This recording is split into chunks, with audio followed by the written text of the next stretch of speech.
As far as the step that the U.S. took over the weekend attacking the Iranian nuclear sites, you feel that was justified and needed, correct? Well, Iran has had a 46-year history of really bad behavior ever since the fall of the Shah and the takeover by the Islamic regime there.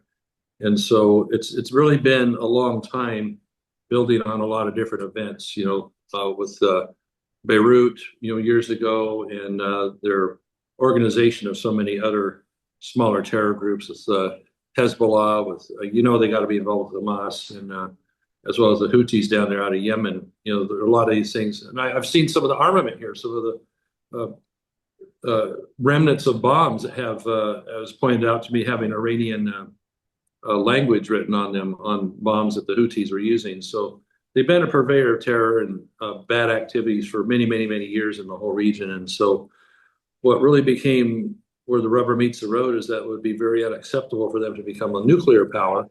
And that's where, in combination with Benjamin Netanyahu and Israel, is that the intelligence that they were gathering is that it was finally getting down to the last maybe hours before they were going to have what they needed to put those kind of weapons together and then be able to wield them whenever they wanted and really kind of keep a whole region under their thumb. So that's why you saw the success with the Abraham Accords with Israel during Trump's last term, and a very good outreach going so far with the Saudis in Israel. That I think that'll be forthcoming for too much longer too, with more Abraham Accord. So Okay. Israel itself has only sought peace since its existence here.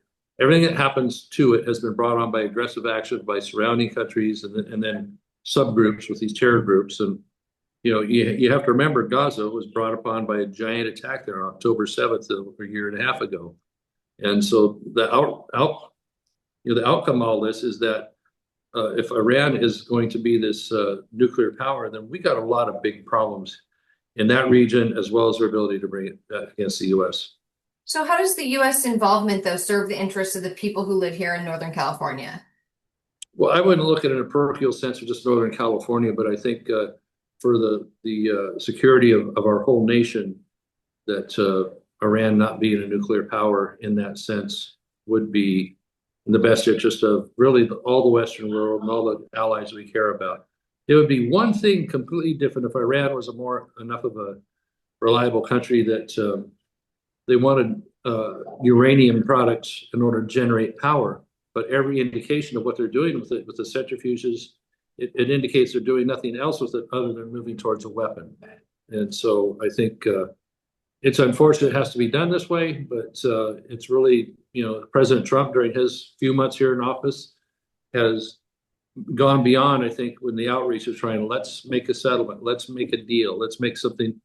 I think the Obama administration, the Biden administration really dropped the ball on that. When was the JCPOA was a negotiation back then. I was, early on when I was here in Congress, and I was disappointed that we couldn't strike a deal amongst the House and Senate and the White House. The JCPOA wasn't stronger, and so here we are at this point. So it became, I believe, necessary, and Iran has still shown the types of defiance on a world basis that they don't really want to be a good partner or to anybody in the Mideast, other than perhaps with China or Russia like that, which, Russia's pinned down with what they got going on. So we actually have an opportunity in the U.S. and with Israel to make these eradications of their nuclear power without having to worry so much about Russia coming in, and even China is at bay as well.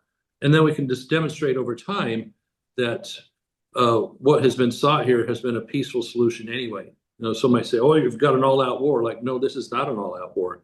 This is some carefully placed strikes on what is a giant threat to peace in the region and even to the world.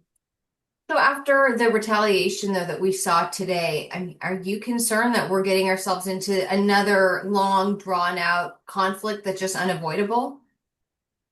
I don't believe it would be a long, drawn-out conflict at all. Indeed, the U.S. tried to stay out of it as much as possible, and Israel did a lot of the work in the beginning here on that. But we do have the ability with our B-2 bombers that did an incredible job, incredible personnel, and using those amazing weapons that are the 30,000 pound bombs that did the job there.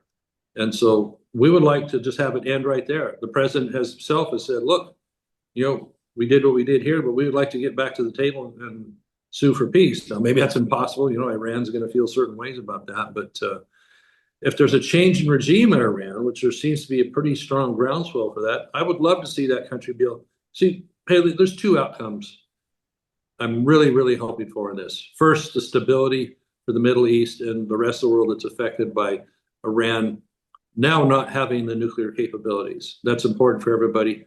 But few things would make me happier than for the Iranian people to go back to a kind of freedom they had pre-Islamic regime.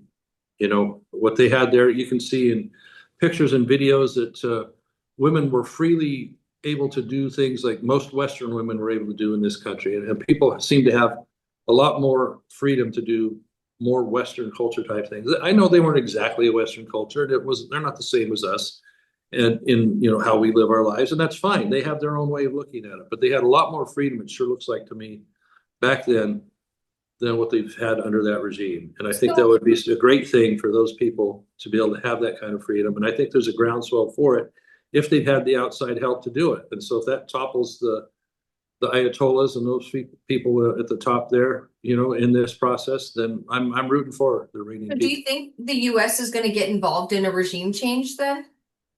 I don't think that's on the radar currently to do so. I think um, that's something I know the U.S. and Israel is talking about. Is there a negotiation on that? I'm not exactly sure what it looks like today, but the U.S. doesn't really want to topple regimes because or especially if should it topple on its own or organically within Iran, they need to create their own thing. I think we've seen that in the past where Western countries have tried to help democratize countries of a different culture, of a different mindset. They have to come up with what's going to work for them.